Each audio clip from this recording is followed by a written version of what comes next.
Greetings, fellow Demon Slayers. This is Timon and Mari here today with another League of Maidens video. So today's going to just be like a quick run. I'm going to do like some running around like an idiot. But I just want to show you guys basically like what side quests, or I guess daily quests or repeatables that I actually make sure to do every day for the most efficiency. I'm not going to show like everything that you do if you have time to play everything. It's going to be like the things that I do when I'm pinched for time. And I only want to just get the important stuff done. So, for starters, we have the attack trainer. I do his quest every day.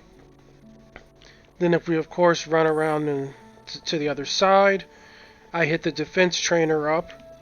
And then if we run downstairs, it's going to be a bit of a run. But basically, I also hit the HP trainer up, because they give T2 cubes for upgrading gear, and on top of that, like, it just pays to do your trainings anyway. So when I log on, like, I always make sure I leave this maiden in the base so I can knock those out right away.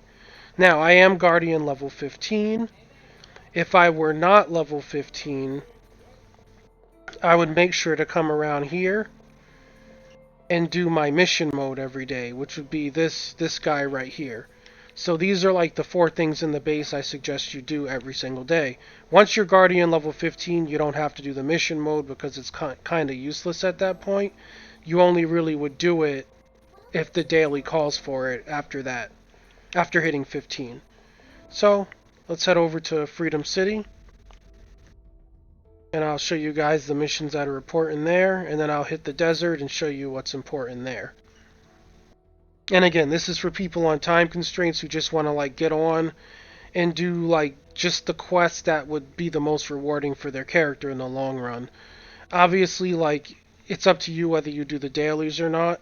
I like them because they give some sort of weekly reward, but you can kind of skip dailies too, especially if the weekly rewards are things you already have, because then outside of that you would only really be getting epic crates. But these are the quests that give you the most bang for your buck. So let's go ahead and catapult out to the city. And I do wonder what that question mark is at the catapult, because there's actually no quest giver there. I don't know if it's a bug, but that's kind of been there since the update. Let's just pop a stam potion and fly around like a maniac. So, if you're going to be running strongholds here, you can pick these up, though they're not really like super important. Like, some days I even skip strongholds, especially when time's involved. What I do not skip is this vendor here. I make sure to do his quest every single day, both times, because bomber legs are actually an important mat for upgrading your skills. Next, if we kind of fly diagonally, we're going to come to the F materia, I believe. Yeah, the F class. So I make sure to hit up this quest giver every day to make sure I get my guaranteed like 3 F materias per day. And then if we just fly straight across,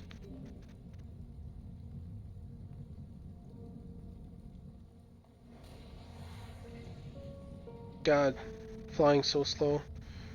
I saw that totem there, but I don't have totems for my daily, so I'll ignore it. Okay. And we come over here, we have the E-class materia. And the reason doing the materia quests are important are, again, just simply because you will need them to upgrade skills. So there's no reason to not just hit these quests up daily, since it literally, you talk to them, you pop the ore, you talk to them again, you pop the second ore, and you're done for the day. It doesn't even take a minute to do. The last quest in Freedom City I do not suggest missing. Actually, there are 2 more. I'm sorry. The second to last quest would be this guy right here. The reason his quest is important is because it will give you a guaranteed nightmare soul, which is, I mean, people say it's very rare. I have a ton of them, but yeah, if you do his quest twice a day, you'll get 2 nightmare souls, which are also a must for upgrading skills. And the final quest chain that I would not skip would be this vendor right here. Now I'm not going to actually go in because it's going to cost shards and gold, but you basically are going to meet someone called the dealer inside. This is important if you're working on a gauntlet because she's going to give you the material called brass, and I think you can do 3 to 4 quests for her today if I'm remembering right. So if you keep doing her quest for 5 to 6 days, you'll actually end up with enough brass to make a gauntlet because I believe it's 25 brass per gauntlet. So let's head on over to the desert, and I'll show you guys like the bare minimum side quests or dailies you should do here, and that'll be the video. But yeah, the brass is a little bit more time consuming, but I make sure to point that out because if you can play for a couple of hours a day and you're doing stuff in Freedom City anyway, such as like just running strongholds, definitely make sure to hit up that vendor because you're just going to be getting the brass for literally things you would have been doing anyway. And since crafted gauntlets are a thing, it'll really help those who have bad RNG as far as like farming bosses for gauntlets. I've fortunately been lucky to get gauntlets from bosses, but I understand the drop rate is low and that won't happen for everyone. So let's go down here.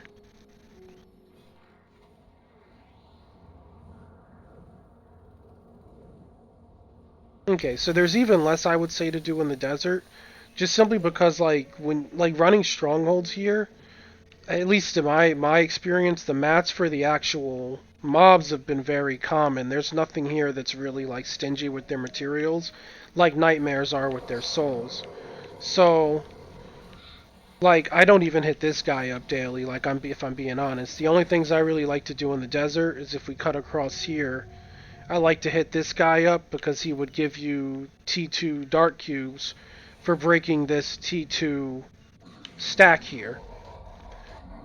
Outside of him, if we come to the other side, since if you've watched any of my other videos, the desert pretty much mirrors itself. So we're going to cut like literally across from where that guy is to this side, and we're going to have the same exact vendor, which is going to be this guy. He'll give you the same quest as the other guy for this T2 stack over here. And this is just simply to get your gear upgraded, up into T3 if you're running full T2. As far as materias, I always try to hit up this guy for the green materia because that is useful in upgrading skills. And I hope I'm going the right way. I think this will lead to the purple, but I always get the sides mixed up, in which case I'll feel really bad if this is yellow. I think it's purple, though. Yes, it is purple. Okay, so yeah, you basically hit the green materia vendor up, and then you come over and hit this vendor, which is hiding down here, up for your purple materia. And purple materia is by far the most important materia because the last like 3 or 4 skill levels, you literally need 10 plus of them. So you want to make sure that you're getting your hands on that actual materia daily, at least on one of your characters. Like if I'm being honest, I keep my tank camped out by that materia, and I swap to her, daily and make sure that I do that quest on her because I've been spending a lot of time in Freedom City with my warrior here, just simply because I want to get the Artemis Gauntlet because it's the last dropped gauntlet I need. So the only way to get that is to hang out there. So the final quests that I suggest doing are again the final two. I believe it's this guy. Yeah, you're going to come over to this guy. He's going to be like a debt collector guard. And he's going to... Just let me make sure. Yeah, he's going to pretty much give you the quest line to meet the debt collector. And you can tell that it's him because of this little icon, like that circle there, with like 3 people in it. It's the same icon as in Freedom City if you're going to meet the dealer. So he will also lead you to a vendor that provides quest for the brass material for your gauntlet. So again, a little more time consuming for what we're talking about, but if you are in need of brass, you could farm it in the desert as well. And the last materia I don't skip out on would be the blue materia here, for the same reason as the others. It's just very important in crafting your skills up, and you will need a bunch of them. The only materia that I don't really like bother going for if I'm pressed for time would be the yellow A materia here, which if we fly out into the lower desert, that would pretty much be like straight ahead from where I'm standing.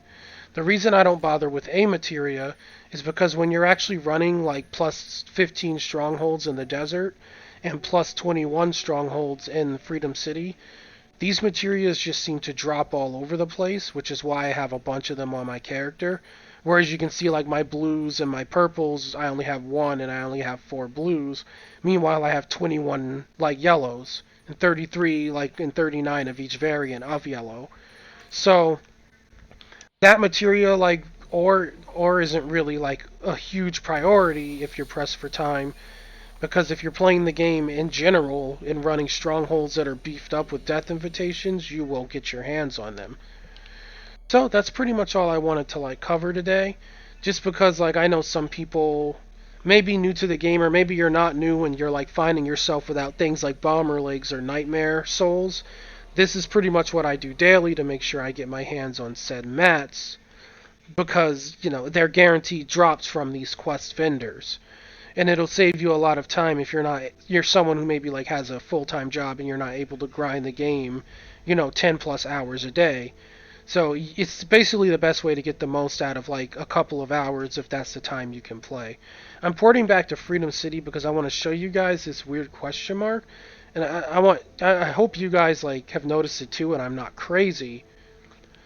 But it basically has nothing to do with the video. But as you can see here, there's a question mark here now that's been here since they did the update, and I don't even know like what it's for. Like I tried going down, like there's nothing down here. It's just this random question mark.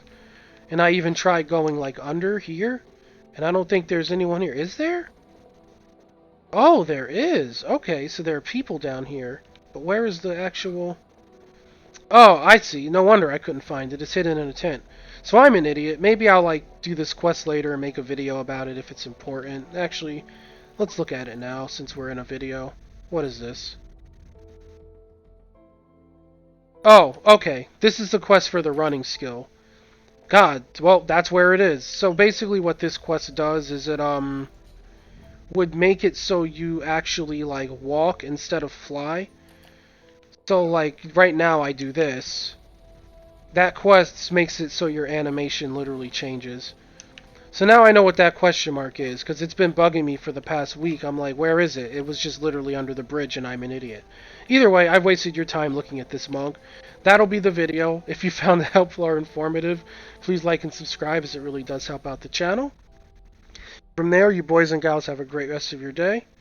Good luck out there farming bosses and materials. I hope you get what you need. And you all take care, and I'll catch you tomorrow with another video. Bye-bye.